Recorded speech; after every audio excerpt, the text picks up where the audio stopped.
এই বছরের প্রথম কাঁচা কাঁঠালের তরকারি রান্না করেছিলাম চৈত্র সংক্রান্তিতে, তাও আবার নিরামিষভাবে। কাঁচা কাঁঠালের তরকারি কিন্তু খাসির মাংস, চিংড়ি মাছ এগুলো দিয়ে রান্না করলেও অনেক ভালো হয়। তবে ছোটবেলা থেকে যেহেতু নিরামিষভাবে খেয়ে অভ্যস্ত, তাই সব সময় চৈত্র সংক্রান্তিতে নিরামিষভাবেই কাঁচা কাঁঠালের তরকারিটা রান্না করি। কাঁচা কাঁঠালটাকে আগের দিন রাতের বেলাতেই কেটে রেখেছিলাম আর অল্প করে লবণ দিয়ে সেদ্ধ করে জলটা ফেলে দিয়েছিলাম, তাহলে কাঁচা কাঁঠালের ভেতরে যে একটা কষ থাকে সেটা চলে যায়। ব্যাস, এবার একটু পরিমাণ মতো তেল দিয়ে কাঁচা কাঁঠালগুলোকে ভেজে নিব অল্প একটু লবণ, হলুদের গুঁড়ো আর মরিচের গুঁড়ো দিয়ে। মিডিয়াম আঁচে কিন্তু আমি কাঁচা কাঁঠালটাকে ভালো করে বেশ অনেকক্ষণ ধরে ভেজে নিব, কারণ ভাজা কাঁঠালের গন্ধ কিন্তু অন্যরকম হয়। ব্যাস, কাঁঠালটা ভাজতে ভাজতে আমাকে বলে ফেলুন তো আমার এই ভিডিওটা কারা কোন জায়গা থেকে দেখছেন, স্পেশালি ময়মনসিংহ থেকে কারা দেখছেন তারা কিন্তু অবশ্যই আমাকে কমেন্ট বক্সে জানাবেন। আর ভিডিওটা ভালো লেগে থাকলে অবশ্যই সবাই লাইক আর কমেন্ট করবেন, আর আমার পেজটাকে লাইক বা ফলো করে দিতে কিন্তু একদম ভুলবেন না। এবার হলো কাঁঠালটা ফোড়ন দেওয়ার পালা। কাঁচা কাঁঠালটা ভাজার পরে কড়াইয়ে আরো বেশ কিছুটা তেল দিয়ে ফোড়নে দিব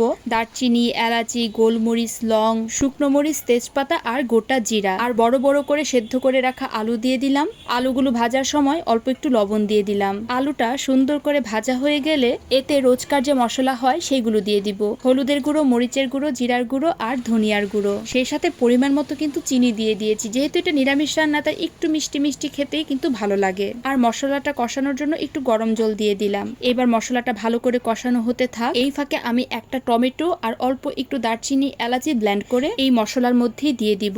এরপর মশলার সাথে এই টমেটোর পেস্টটাকেও ভালো করে কষিয়ে নিব।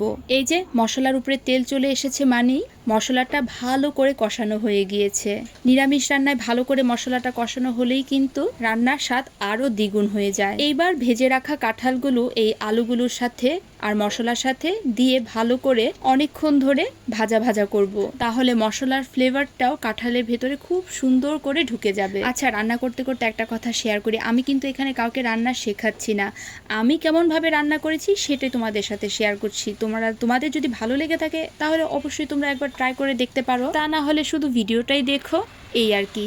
তো মশলার সাথে আলুর সাথে কাঁঠালটা ভালো করে কষানো হয়ে গিয়েছে। আমি ফুটন্ত জল গরম দিয়ে দিলাম। এবার ভালো করে ফুটে উঠলে জলটা তাতে দিয়ে দিব পরিমাণ মতো ঘি আর কাঁচামরিচ, আর ঢাকা দিয়ে রেখে দিব অনেকক্ষণের জন্য, যাতে কাঁঠালটা আরো সুন্দর সুসিদ্ধ হয়ে যায় আর কাঁঠালের ভেতরে যাতে সুন্দর করে মশলা আর ঝোলটাও ঢুকে যায়। এবার সবার লাস্টে দিয়ে দিলাম পরিমাণ মতো ঘি, মানে একটু বেশি দিয়েছি, আর তার লাস্টে দিলাম কয়েকটা ফালি করে রাখা কাঁচামরিচ। আমার কিন্তু নিরামিষভাবে কাঁচা কাঁঠালের তরকারি রান্না করা একদম কমপ্লিট। কেমন লাগলো আমার নিরামিষ কাঁঠালের তরকারির রেসিপিটা অবশ্যই কমেন্ট বক্সে জানাবে। ভিডিওটা যাতে হারিয়ে নেওয়া যায় সেই জন্য টাইমলাইনে শেয়ার করে রাখতে পারো। তো আজকের মতো এইখানেই, দেখা হবে তোমাদের সাথে পরবর্তী একটা ভিডিওতে। So tata.